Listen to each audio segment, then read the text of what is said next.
Très bien, donc capsule sur les calculs vectoriels. D'accord, donc pour faire cette partie-là, veuillez bien avoir bien compris la première partie sur ce qu'est un vecteur.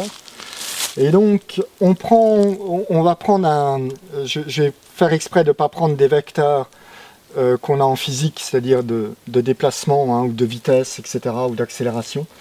Et je vais prendre le vecteur, on va prendre un vecteur des ventes dans un magasin. Donc, on vend des pommes, on vend des bananes, on vend du PQ, on vend de la salade, on vend des pâtes.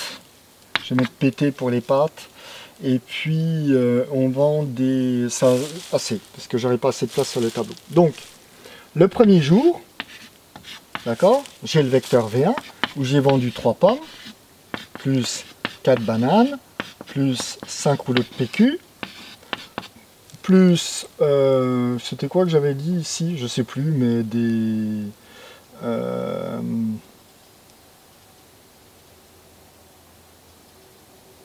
ouais, ben, plus... je vais mettre des cerises, ok, je sais plus ce que j'avais dit.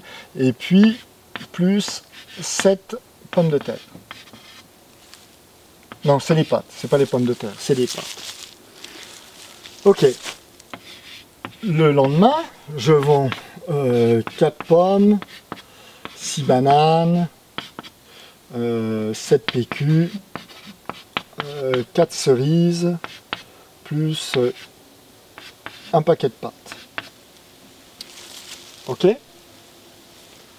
Maintenant, je vais faire la somme vectorielle. Qu'est-ce que ça veut dire? Alors là, on parle de somme. Donc, quand on parle de somme, forcément, on va ajouter dimension par dimension. Additionner un vecteur, additionner des vecteurs, c'est additionner ce qu'on peut. Si on fait une addition, on n'est pas en train, on ne peut pas additionner des choses qui ne sont pas de la même dimension. Donc là, j'ai la dimension des pommes. Donc, mon vecteur total, qui est le total des ventes des 2 jours, ben, j'ai fait 7 pommes. 4 et 3, 7. Là, j'ai fait 10 bananes. D'accord,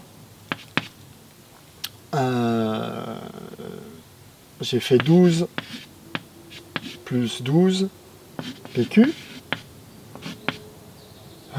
Plus 7 cerises. Plus 8 pommes de pâtes. Là, j'ai fait V1 plus V2. D'accord? C'est ça mon addition vectorielle. Je me retrouve, quand je fais une addition, je suis obligé de travailler dimension par dimension. Et ça traduit bien une réalité, ça traduit bien mon vecteur des ventes, la quantité de choses que j'ai vendues sur les 2 jours. Et ça, je peux le faire avec tous les vecteurs que je veux. Et c'est là qu'on voit l'importance de mettre les vecteurs dans l'ordre.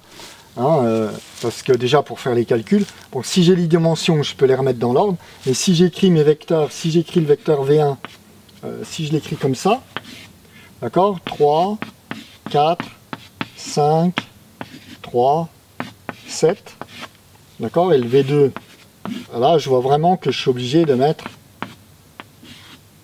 dans l'ordre. D'accord, parce que quand je vais faire la somme, si j'ai pas mis dans l'ordre, et ben je sais plus ce que j'additionne. Et je vais me trouver à additionner des bananes avec des pommes. D'accord? Ou du PQ avec... c'est peut-être plus du PQ avec des cerises. Le mariage est pas bon. D'accord? Donc ça, c'est mon addition vectorielle. Qu'est-ce que ça veut dire si on le fait? On va le faire avec un vecteur à 2 dimensions, qui représente un déplacement dans un deuxième temps. Donc j'ai le vecteur V1 qui vaut 2x ou 3x plus 2y. Ok, et le vecteur V2 qui vaut 4x plus 1y. Ok, donc ici, j'ai mon repère. Et là, on va voir quelque chose d'important. Il faut vraiment voir... Oui, je vais un peu vite. On est d'accord?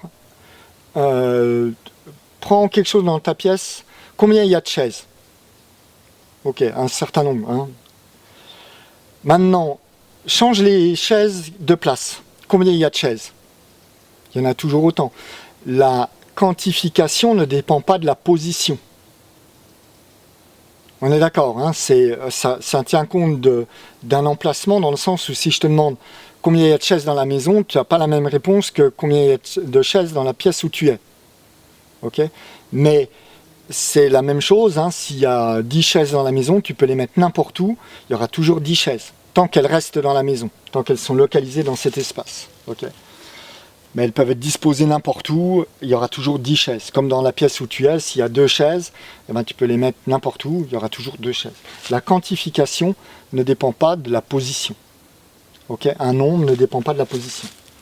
Donc, ici, quand je dis un déplacement,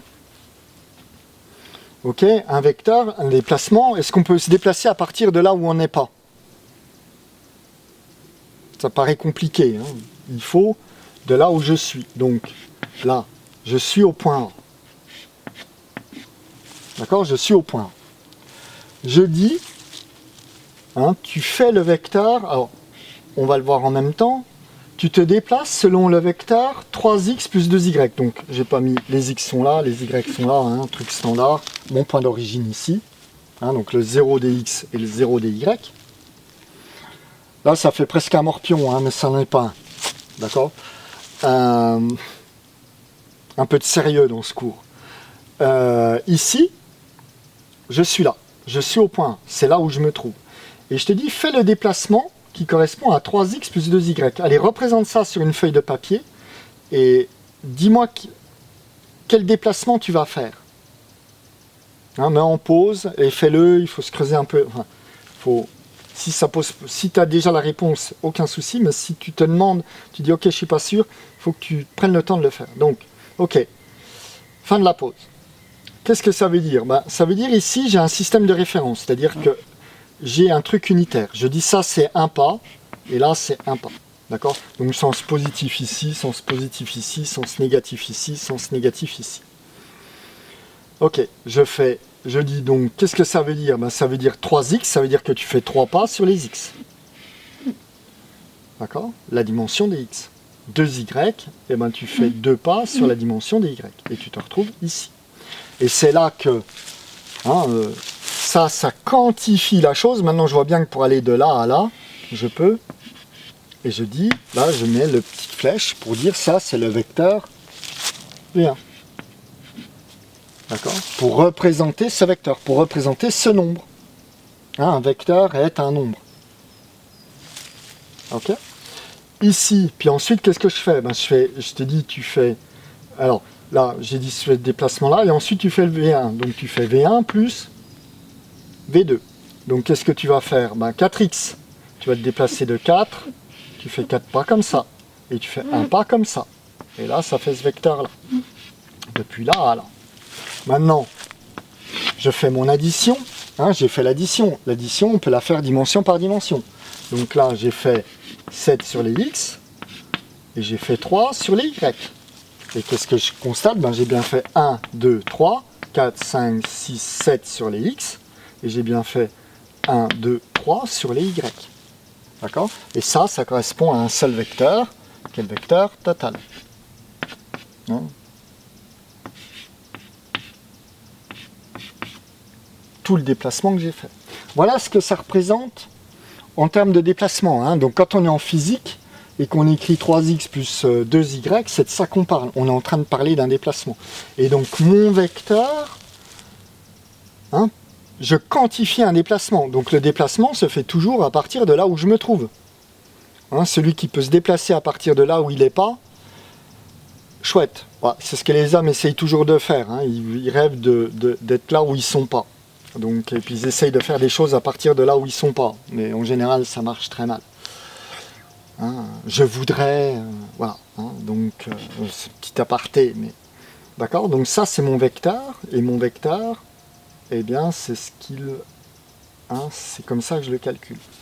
Donc, ici, puisqu'on est vraiment dans un cours, hein, la prochaine capsule, ça va être quelques exercices là-dessus pour maîtriser, vraiment voir si on a compris cette histoire de vecteur, et puis après on passera à la multiplication, hein, avec les vecteurs, etc. Donc prochaine capsule, c'est des exos.